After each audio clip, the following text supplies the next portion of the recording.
March Madness time. It's that time of year. But without Cooper Flagg, Duke doesn't win it all. Right. Like, once you get bit by the NCAA Tournament and March Madness, pretty much have a lifelong fan. Rick Pitino, 5 different schools, 5 different conference championships, 6 schools into the tournament. Well, I'll give you one word: unprecedented. NIL is projected to hit $2.6 billion in 2026 to benefit the most from this. And this NCAA is some scam bullshit. You know, he does an organization. Is it time for Pat Riley to hang up the cleats? Don't count Pat Riley out. Carry on the narrative. Best in class, so pray for my peers. Slingshot bullet, it's clear. Your weak shots couldn't pierce through bulletproof ears. A martyr, a menace. I'm leading horses to drink and pulling teeth like I'm feeding the dentist. Carry on the narrative. Welcome to another episode of The Crossover. St. Patty's Day. All right, that can only mean one thing, boys. It's March Madness time. It's that time of year. Probably one of the most exciting times of the year in any postseason of any collegiate sports, in my opinion. It's the best. It's amazing. So what do we got? What's what makes the NCAA tournament so special? You got all kinds of Cinderellas that want to prove a point. They weren't recruited to the big schools. They were just like the last guy picked when you're in the park. Like, yeah, all right, we got 10. We got to pick this guy. Meanwhile, a guy's dropping one from 35 on your head, and you're a 5-star. And, this guy could tell you more about it than me. I'm sure Cinderella snuck up on him once or twice. Yeah, absolutely. Not only the Cinderella stories, but also the traditional programs, right? It's also an opportunity for some of our greats, right, to have those legendary moments. I still look back at my childhood, and I remember Christian Laettner's shot. There's these moments that you have this time of year that you can't get that sensation. It's like, hooking your first fish. Right. Like, once you get bit by the NCAA Tournament and March Madness, you pretty much have a lifelong fan, and you usually extend that to your children, to your family, and it becomes a part of, your timestamp. Yeah. I mean, I can definitely relate to the Christian Laettner shot. Yeah. I mean, I'll never forget. I think we talked to this pre-meeting. I was, I just got a Duke shirt at Marshall's. I was super excited, and I said I have to watch this game. There's only one TV in the whole house. Yeah. So everybody's stuck watching this game, all these adults, and I had no idea who Duke was. Duke was just cool. It was like, they had cool color scheme, they had a cool mascot. Now, I'll never forget, I'm like, oh, they're never going to win this game. Grant Hill throws that ball, Christian Laettner, he hits it. I'm just shaking my aunt, and she's like, what happened? I'm like, oh, they won. They won. My team won. Yeah. So, yeah, I think it does bring a sense of excitement. I know last year, for me personally, I've never seen the Hurricanes get as far as they got. Last year was a crazy time for them, So I'm pretty excited to see what matchups there's going to be, what stories are going to unfold. It's always exhilarating, and I can go as far back as, for me, I think Michael Jordan hitting the game-winning shot against Georgetown was my first real recollection of like March Madness. Pat Ewing was a freshman. The player threw away, Gene Smith, I think, threw it away to James Worthy. And then that following year, NC State beat Houston 5-slam-a-jamma, which was an incredible upset at the buzzer. Lorenzo Charles dunk, and it's great, man. It's such a thrilling time, and everyone cheers for the underdog. Everybody. Yeah, of course. I think I remember, what was it, the Jimmer Fredette years when they were balling. That's probably one of the times where I was kind of engaged as well. I'm more of a fan of the Cinderellas, because you see the powerhouse teams, you see obviously the big name schools, but when you get one of these smaller schools that are just on these crazy runs, it's like, dude, what if? Obviously all those, not many Cinderella story makes it, too far, but. Yeah, but it's good for the game, and it's good for the fans. It's unpredictable. It's if you lose, you go home. Yeah. Right. So even if you're a better team, if you don't bring your A game that night, you can be out of there. So I think that dynamic really helps the NCAA tournament. And I think it's also about the fans, right? People paint their faces. You got, generations of families that come and travel and support their team, and they're, wearing their colors, and they're, it's just a great time. Yeah. It's a great time of year for basketball. Yeah, I think the college atmosphere during this time is second to none. Those stadiums, those Those arenas are packed. It's just the level of energy is like. I mean, you played in that. Yeah, You know, twice. so what from your perspective, an arena like that where you're playing, a game that's do or die, what's it like in an arena? What's it like at that moment where you're like, shoot, we got to hit this or we're gone, Yeah, it's a lot of pressure. Obviously, there's a lot of talented teams in the tournament. There's some unknown people who you might not have seen or heard of and things like that who've been, putting you up on their walls and waiting for that opportunity to play against you. So it's fun. It's a lot of pressure, but I think the conference tournament kind of preps you and prepares you for that. I think these young guys now have played on big stages, whether it's AAU, whether it's USA basketball, high school sports has grown. So there's a lot of, national tournaments and things like that. So the moment isn't so big for the players as it, because I just think they're battle tested at this point. But it's a lot of fun, man, and the intensity is there. Great thrill. So like a player like Cooper Flagg, for instance, obviously, I'm sure a lot of teams have had that guy on their board. Like, this is the guy we want. This is the guy we want. This is the guy. What impact does him and his injury have on on their team now, on Duke? Oh, it's gonna play and I mean, you can't win without Cooper. That team, he's so dominant and he has an impact not only on the offensive end, but on an attitude base, right? Like, he plays with energy, he plays with motor, he has confidence, and that impacts the whole team. So to not have him is going to be a big loss for them. And hopefully he can get healthy enough. I still think he'll be the number one pick. So you have to balance that out. You don't want to put yourself in a position where you can be dealing with something long-term for this temporary opportunity and moment. But without Cooper Flagg, Duke doesn't win it all. 100% agree. Couldn't, and before we're gonna do our brackets, for our show on Thursday. Obviously it's too early. We gotta go to the lab first.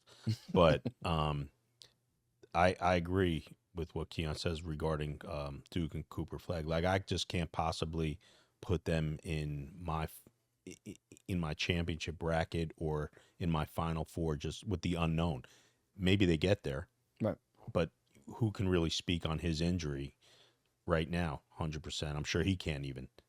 He's probably gonna gut it out. They're gonna do whatever they have to do to rehab him, and he'll probably play sparingly in maybe the first two games, I would guess.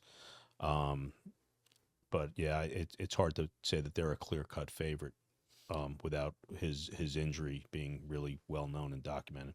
I guess that kills my third question, which was going to be, if Flagg's not 100%, who needs to step up type deal. But see, I think a question I had for you, or I had a question, was when a player like that goes down, all right, a player of that magnitude, all right, at this time of year, how does a team, what's the team atmosphere like? What's it like to think like, shoot, that's our best player? Yeah. How do we get out of this? And is the mentality, I'm not sure on his timeline to come back, but is it, if we get to the next game, maybe we have him here, how does the locker room, shift to that mentality of like, now we're in flight mode, I mean, you wait for your opportunity. It's better, to be prepared for an opportunity and it never comes than have an opportunity come and not be prepared. So I think John Shire have his guys prepared. They have a program, right? It's not just a bunch of individuals out there. They have continuity.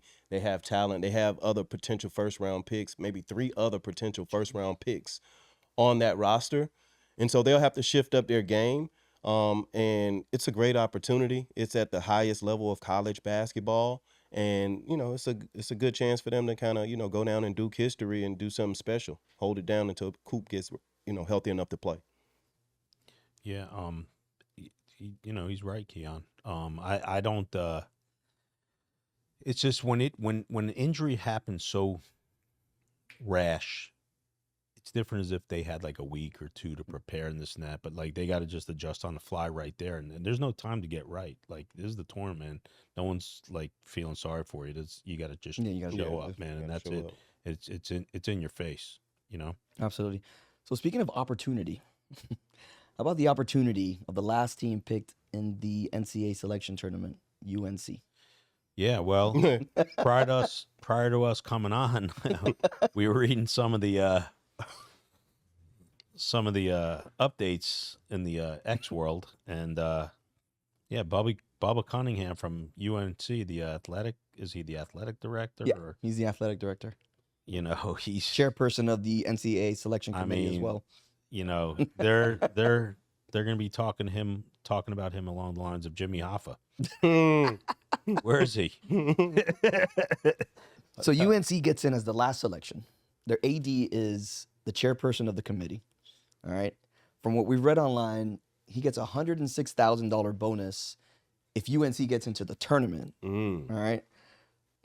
Are we going to talk about anything of conflict of interest here, or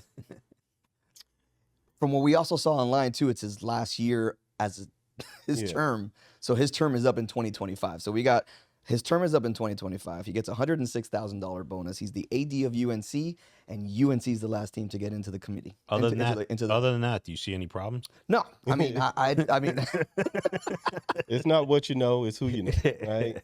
I mean, if it was ever more evident than that. But here's the thing, though. Like, you know, North Carolina is a historical program. They have an incredible fan base, and it is a business, right? So there might be some smaller schools who might be more deserving, but you know Carolina's going to bring fans. You know they're going to bring attention, and some controversy is good. You know, we're talking about it. You know, and it's good to bring out controversy and things like that. But he's not the only athletic director on that committee. It's made up of conference commissioners, athletic directors, etc. Right. But the timing of it and kind of the season that they had some really good wins at the top, but struggled throughout the year at different times. They played very, very well in the conference tournament. I think it was a little controversial with the free throw line violation. They could have potentially beat Duke that night. So yeah, it's a little controversial, but I think the tournament is better with Carolina in it. Absolutely. Always great to listen to An Keon's expert perspective He's an because expert. he always lets you know about the business end of it that we don't see as a casual fan. Yep. Going back to the Jimmy Butler conversation and like you got to make your move, and now he's telling you about like it's a blue blood, it's business, and that's what the common fan really just doesn't keep their eye on. And yeah, he's right. They're big business, Carolina, college basketball wise, anyway. Yeah, they're big business, man. So I don't want to hear any complaining about NILs, right? Because billions of dollars will be generated.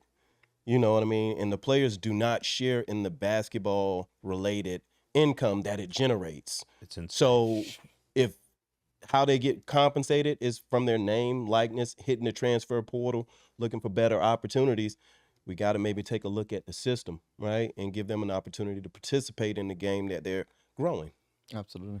See, that's why I always ask him questions offline, like as a fan perspective, because, you never really know, it's not every day you just get a college player, an ex-NBA player, vice president of the Players Association. You never get this type of lottery pick. Lottery 10th pick of the draft. We have a 10th pick of the draft sitting right here to my right. You can ask him all these questions. So I always got to remove myself from fanboy and think, hey, we're on the same team now. So Yes, we I are. always tell him, like, dude, as a fan, I think I asked him a question on Paul Pierce the other day. If I know it's coming, how does LeBron not know that the crossover step back's coming? And he gave me the awesomest explanation, and I'm like, see, I don't see that. Yeah. Obviously, all I see is like, God, he gave up another step back jumper, and he went through so many different motions. So it's awesome. It's awesome to have the perspective, from so many different levels. Yeah. And just to your last point about like fans, right? Fans to me, because I'm a fan, like, right? We fans sometimes look at it through the lens of history. I think there has been an exploitation of players, and we've gotten accustomed to that. And now that players are having value and making money off of their brand and things like that, a lot of the historical, people from fans, from coaches, you see coaches leaving, you see coaches, having negative opinions on NIL and things like that. But it's America. Right? It's a place where, you want to be compensated. You want to be able to participate in capitalism. It's free enterprise. It's free enterprise. And so to see guys, making money off the court, to me, it's awesome. I think it enhances the college experience. The rabbit got the gun.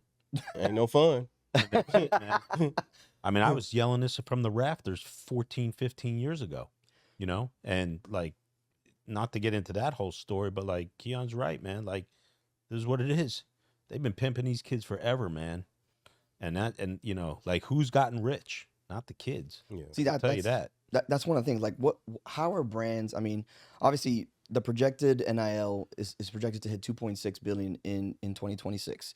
You know, who stands obviously to benefit the most from this? You know, is it schools? Is it brands? Obviously, the players are getting paid a percentage of that, but you know, who stands to gain the most out of this? The marketplace, the universities, the people that work for the universities. I mean, listen, this whole this whole NCAA, you know how I feel. Yeah. I mean, like, man, this NCAA is some scam bullshit. Okay, they have been for a minute. You know what I mean? It worked when it was working. It don't work no more. Yeah. Man, get rid of these motherfuckers, man. They suck. They're a fucking scam. I think everybody wins. In particular, I think the fans win the most, right? Because like you can have a team that might be one piece away, and they can go out and have that transfer portal every year, and you can get a piece that could take your team to another level. So I think everybody wins in this situation. I think corporate sponsors win. I think players win. Coaches are still getting paid high, more than they've ever gotten before. We don't talk about that part, right? Because coaches used to make, $100,000, $200,000. Now they have, $5 million contracts, $7 million contracts. Assistants are $2 million. Right? So everybody is getting their value. We should want that. Everybody should, feel fulfilled in their contributions. That's how it works, man. This is like there's no I and T, man. This is what it is. Everybody's getting theirs. Kids deserve theirs too. Coaches, everyone's money has changed as a result of whose labor. How does that impact recruiting?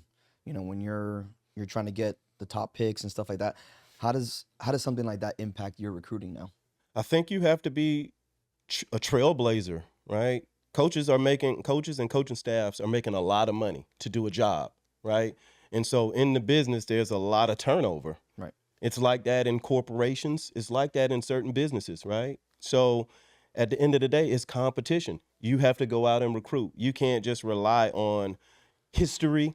You can't just rely on, pedigree. You actually have to connect with players, retain players, give them their value, make sure they get their value, and you have to be comfortable with being a every year recruiter. You can't just go recruit one class and then sit on your hands for 3-4 years. You actually have to go recruit every year. College coaches are making a lot of money. They're making a lot of money, and recruiting is a part of their job. Now, retention has to be a part of their job. Not only do you have to get the talent, develop the talent, cultivate the talent, but you also have to keep the talent. It's a professional model. It is. There's no more feeling bad for kids, but with that comes they're getting paid. Like it's a give and take. Like you can't pass the tissue while you're taking $6 million if you're, like, let's say the University of Miami's quarterback, right? If that's the number, right? These are crazy amounts of money, and now there's obligation. It's a different thing. So the fan base can come at you as hard as they want. It's not, well, he's a kid. No, you're a man. You're getting paid. You're a professional. This is the minor leagues of the NFL, and it's the minor leagues of the NBA. Right. It's professional. It's just not on that level of professional, but it's close. Yeah. So I'd love to hear both your takes. I mean, I know we've spoken some of this on previous podcasts with the NCAA regulation. Does there need to be regulation on this? Is it approaching a breaking point where once it's out there, is it just an uncontrollable monster? And in your opinion, what would be a structure that can benefit? I'd love to hear your take on it. Yeah, I think there's some tweaks that need to be made to the system, so that, one, coaches can have some continuity, right? Mm-hmm. But also for the players, you want to have flexibility.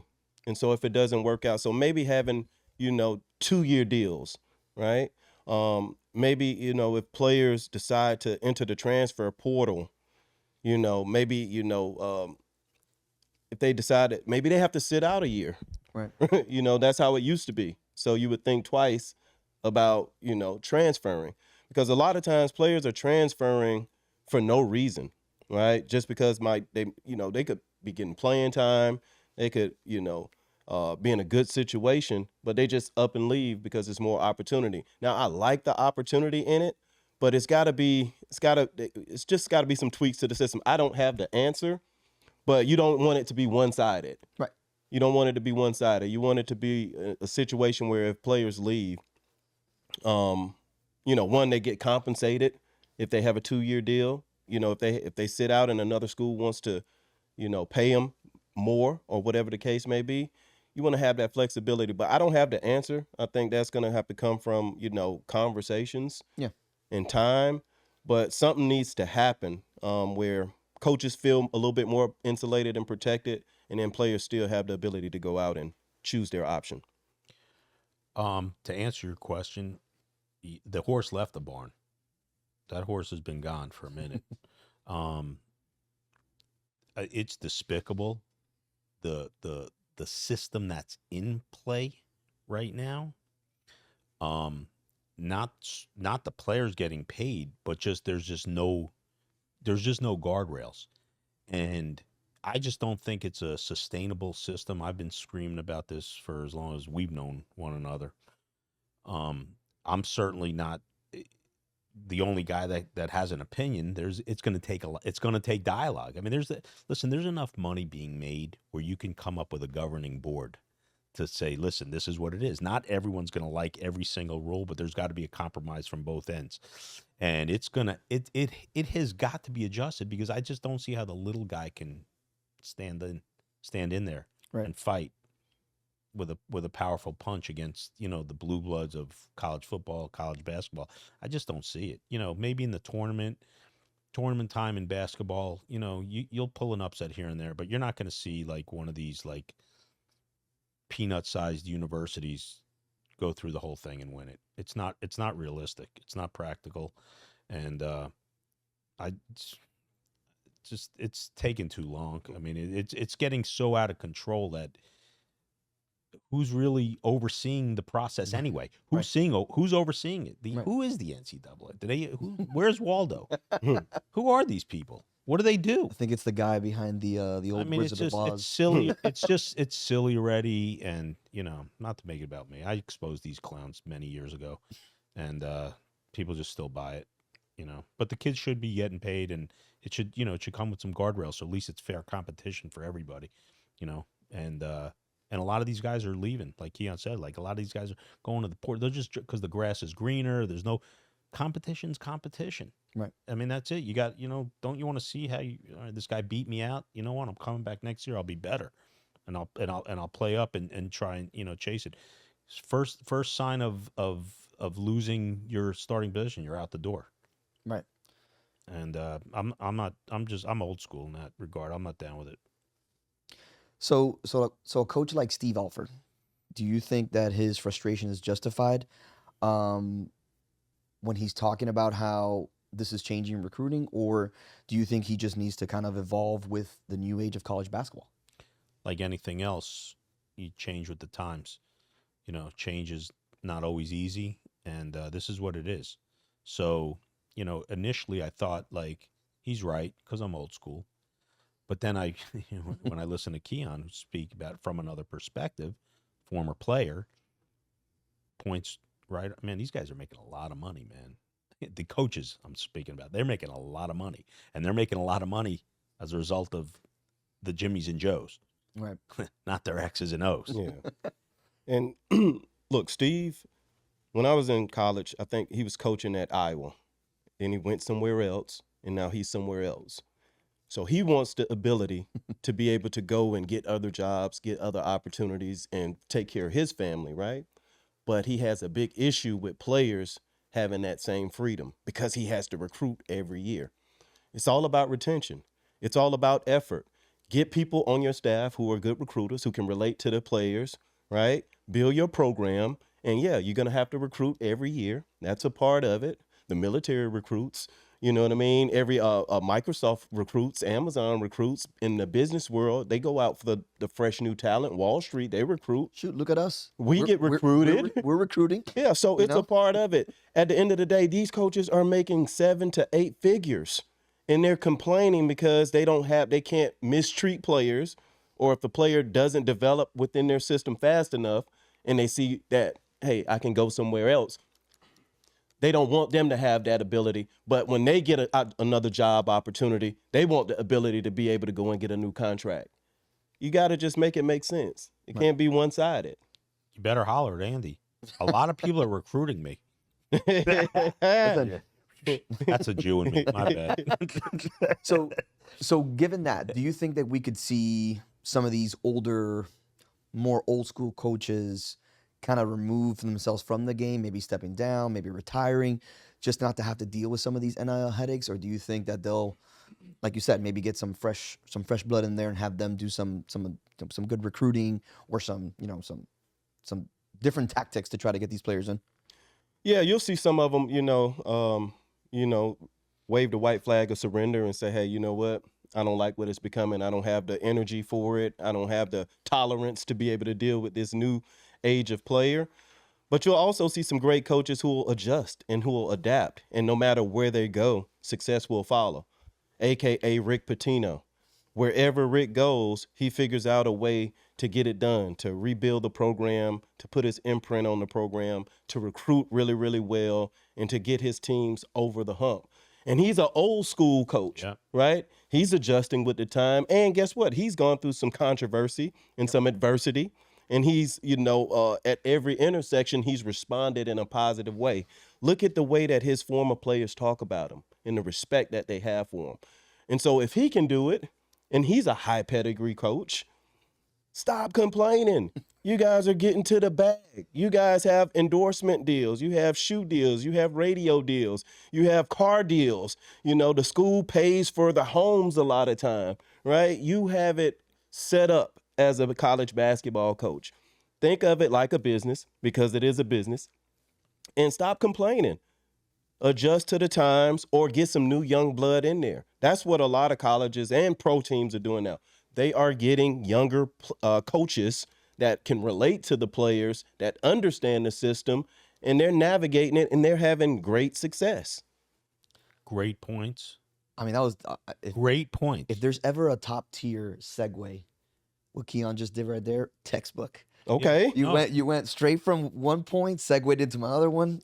No, great. I mean, excellent points. Stay up under my wing. I got you, dog. Yeah. I told you, I got you, Petey. And that shift in dynamics already started taking place. It started. Nick Saban, Jim Larinaga, Miami. Like, you've seen some of these situations already. Like, say, you know what, we, not that they have anything to explain themselves for. They're legends in their regard. But Keon made a great point about Rick Pitino, man. Old dog doing new tricks and rocking and rolling, and I'm big on St. John's as a Rick Pitino fan. I hope, man, I hope they can do work, get him to, it's really a coronation of what kind of coach he is. And he's outlasted the test of time. Yeah. Timeless. Yeah. So to kind of bring some perspective to that comment, Rick Pitino, 5 different schools, 5 different conference championships, 6 schools into the tournament. What does that say about a coach like Rick Pitino? Obviously, we know he's a legend. We know he's this, but to me, that seems like somebody that gets it. Well, I'll give you one word: unprecedented. Because there hasn't been another coach even remotely in that stratosphere to accomplish what he's accomplished in his career. 5 teams, man, 5 conference championship, 5 different teams. Do you know how hard that is? I mean, I'm sure not even one real- conference championship is hard enough as it is. It's not even a practical. It's not even practical. It's incredible. It's incredible. Yeah. Incredible. He's a legend, man. He's a top 5 all-timer. Yeah. I think Rick Pitino coached Billy Donovan and Donovan Mitchell, right? Yeah, wow. He did. Right? So not only, has he developed younger coaches under him, right, who have imprinted themselves on the game. Billy Donovan's one of the best college basketball coaches of all time, and has, done well for himself and sustained the NBA career, right? So he showed that transition. Man, Rick Pitino to me is a guy, he's the godfather. He's the Pat Riley in my opinion, of college basketball. And he loves the game. His son loves the game. His family love the game. They're totally bought in. This game has been good to them, and they respect the game, and they've evolved with the game. And so he's just a lifer. He's a hooper at heart. He loves every aspect of it. Rick still gets up and goes and recruits. Like, this guy loves what he does. If some of these younger coaches some of the older coaches who are complaining about recruiting and it's too intense, it's too much work, the portal's too open. If they took his approach, they wouldn't be watching him, take St. John's to a whole nother level. They'll be doing it themselves. And a little side note, Rick Pitino was very close to becoming the University of Miami basketball coach in the mid-2000s. I would have taken him. Very close. And just to add a little more context, some players behind. That's Mike coming from behind the mic. Behind Nick Pitino, we have Antoine Walker, Mashburn, Terry Rozier, Donovan Mitchell, like you mentioned, Patrick Ewing, Mark Jackson under Pitino. That have become coaches? Oh, no, I'm sorry. They've worked with Pitino. Gotcha. Some aspect, Gotcha. either coached or have been a Former player. Yeah, correct. Yeah. See, like, to me, I kind of take a look at, for NFL, for instance, you take a look at, people that have come from Mike Holmgren, his tree, Andy Reid, his tree. Like, to me, you can cement a legacy by seeing how many other people have had success because of you. Mm-hmm. Like a Nick Saban, per se. Nobody's ever going to question what he did at Alabama. Mm-hmm. To me, you can just measure the amount of greatness that you have in so many different eras by looking at all the people that you've helped become either coaches, assistants, coordinators, things like that. That's the Miyagi effect. That's what a sensei does. Yeah. He trains you to be better than him, and that's the ultimate praise to him. So you said he's top 5 for you. Who's in your top 5? John Wooden. For me, Jerry Tarkanian. I love him. Some of these names, I know John Wooden. resemble him. I don't know who John Tarkanian is, but Jerry Tarkanian? no. Tark the Shark, UNLV? Oh, my God. No. Yeah, we'll talk after. Yeah. We'll get him a towel. Sorry, guys. Yeah. We'll get him a towel. Yeah, Sorry, yeah. guys. He'll get it. Dean Smith, Mike Krzyzewski, Bobby Knight. Okay. So the only one I didn't know was the Shark. Yeah, Tark the Shark. He may not be there in a lot of people's minds, but he's number 1 on my list. He used the rules again. Well, Never a dull moment with you. So shifting a little bit now to the NBA, I feel like we need to talk about what's going on with Miami. All right, you got several different podcasts. Jeff Teague's out there. We had a couple different outlets out there, talking about what's going on inside the Heat's the Heat as an organization. Is it time for Pat Riley to hang up the cleats? I'm sorry, hang up the shoes. He's 88 years old. Pat's 88? 88. Damn, Pat's still in good shape. no, he's not. He can't be. I mean, No. I'm pretty sure he's 88. I'm fact checking you. no Might be way. 78, but I'm pretty sure he's up there because Listen, he's. you're doing his age like I was doing my books. That is incorrect. Pat Riley is 79 years Okay. old. Wow. My bad. I was off by 10 years. Oh, I knew he was in his That's late 70s. crazy. Yeah, so he's almost 80. Yeah. And they're talking about, is it time? And I'm sorry for the fact checkers. I thought he was 88, 78, 70. Get him talking anyway. That's fine. That's fine. Whatever. You can find me BTS_Peter. Instagram me, DM me, whatever you want to hit. We'll shoot the shit. Just blame me. Trust me. I have a lot of Heat knowledge. I've been to a lot of Heat games from sitting in 1987 from the first Heat game when they were on the West Coast, only won 17 games. All right, till to the Billy Owens days where I was sitting second row where he was flipping over Charlie Ward into the stands. All right, I've been through it all. We've been through the struggles. You name it. I've been through the Heat. I'm a Heat lifer. I can say I'm a Heat Were lifer. you robbed outside the Miami arena? I- That's when I know you really are. Well, a when Heat you fan. would get off on the subway station, not subway, the rail station, you got off there, you had to cross the railroad tracks. That 5 to 10 minute walk where you have Be very scary. very questionable surroundings. Can't say that I wasn't when you spared. know the window washers getting off the 395 by the first name basis, We'll talk. Yeah, you know what I'm saying? So, but yeah, like what's going on? What do you think's going on, Keon? Because you played for the Heat. What do you think's going on within that organization that we're on such a downward spiral? We lost another game on Sunday. We got blown out. What do you think's going on? Do you think personally it's time for maybe the Heat to go in a different direction or scrap everything and start fresh? No, I don't think you go in a different direction in regards to Pat Riley. You let him go out on his own, at his own pace, at his own time. He's brought enough value to that program where he's the OG. You have to let the OG in him, right? Now, one thing about Pat is he develops and cultivates talent, right? So I'm sure that when he's ready to, move on to the next level in life, you might see Eric Spoelstra go up into that position and then pull one of their younger coaches up, to kind of take the helm.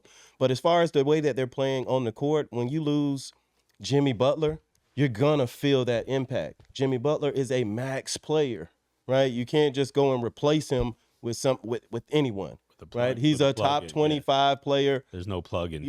And when he's motivated and he's compensated, he might even be a top 15 player. Right. So at the end of the day, that's a tough void to fill. They're going to have to retool, but they've been in situations where they were always competitive and they knew how to rebuild, and then they would strike. Pat would make the right deal in the offseason, bring the right piece together.